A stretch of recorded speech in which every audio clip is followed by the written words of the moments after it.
Please subscribe my channel. I still held the birthday cake in my hands when my phone buzzed in my pocket. It wasn't a loud buzz, just strong enough for me to notice. The candles were starting to melt, with wax running down like quiet drops on the smooth vanilla icing. Everyone sat around the table looking at her, ready for the big wish. My wife, Emily, bent forward with a big smile.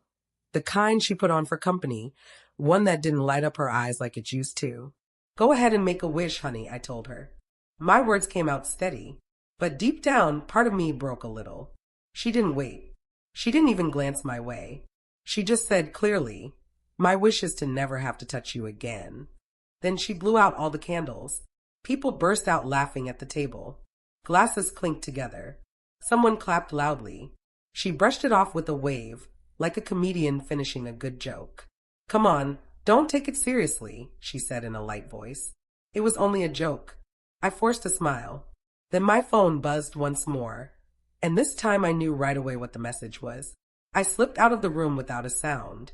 Nobody saw me go. They were all too busy chuckling. I stood in the hallway, with the scent of melted candles still on my fingers, and opened the text I'd been expecting for weeks. The moment felt almost perfect in a sad way. When I walked back in about 5 minutes later, I carried something totally different in my hands, and the whole room went quiet. Everyone stared in shock. It didn't begin with that joke. The joke was only the final proof. Things started weeks before with quiet moments. Her phone always faced down on the table. Late nights home with excuses that came too fast. A laugh she once saved just for me now given to someone else. I tried to tell myself I was just being worried for no reason. Guys often think that way. It's simpler to question your own thoughts than to face the fact that you've been pushed aside while still married. Then came the evening she arrived home smelling unusual. Not like perfume or drinks, but something strong, like excitement. I saw how she pulled away when I touched her arm. How she turned her back to me in bed. How she said my name less often and never said his. But her lips formed new sounds these days. I didn't yell at her about it. I didn't demand answers. I just observed. I paid attention. I learned her habits by heart.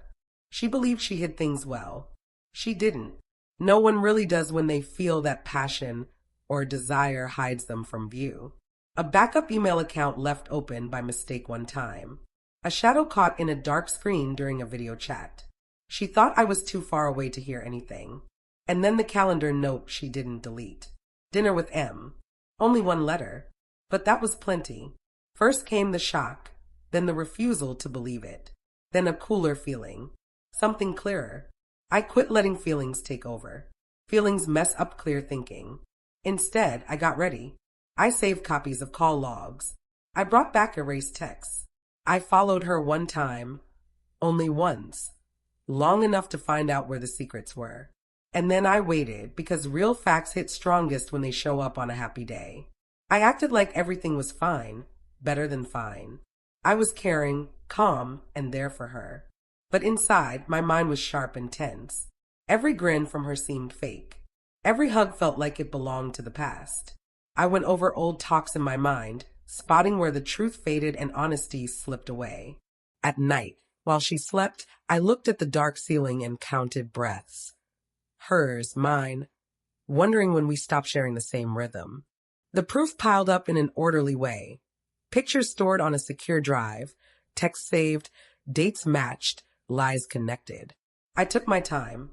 Hurried revenge looks messy. Truth served cool is precise. Her birthday got closer, and I knew. That would be the perfect day, because people relax their watch when they feel loved and safe. I picked the cake myself. Vanilla icing, bright red candles, plain and classic, something that reminded me of how we used to be. I got dressed with care. Relaxed clothes, nothing that gave away my feelings. I even worked on my smile in the mirror. When the candles glowed, I felt prepared. The full report came that same morning. Not only texts or pictures. Solid evidence with dates and times, official and undeniable. I folded it carefully and put it in a simple envelope. Nothing fancy, no words on the outside. It waited in my jacket while she chatted and laughed with our friends while she told her joke. While they all laughed at what I went through. Just a joke, she called it. Sure, just a joke. I went back into the room carrying the envelope. I didn't speak loudly. I didn't throw it down hard. I set it down softly on the table. This is for you, I said. Her smile faded a bit. What is it? She asked.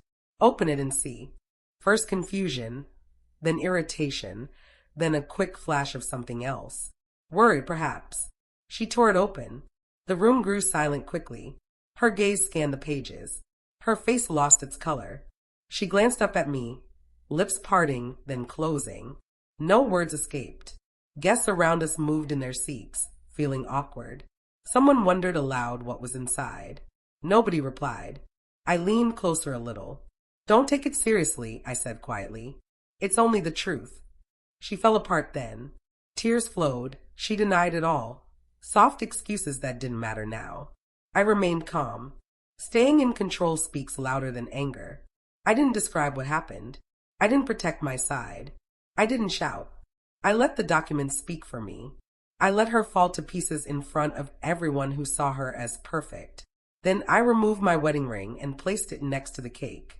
I hope your wish becomes real, I told her. I left the room. No hurry, no big scene, just the click of the door shutting behind me and a group of people understanding that jokes can lead to real outcomes. Later, by myself, the quiet seemed heavy but fresh. No more wondering. No more holding on. No more making myself smaller to stay next to someone who had already moved on. I didn't feel like a winner. I felt done. Some endings aren't noisy. They don't require outbursts or yells. They only require honesty.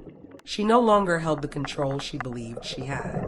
I took back my quiet space, and in that quiet, I could finally listen to my own thoughts again.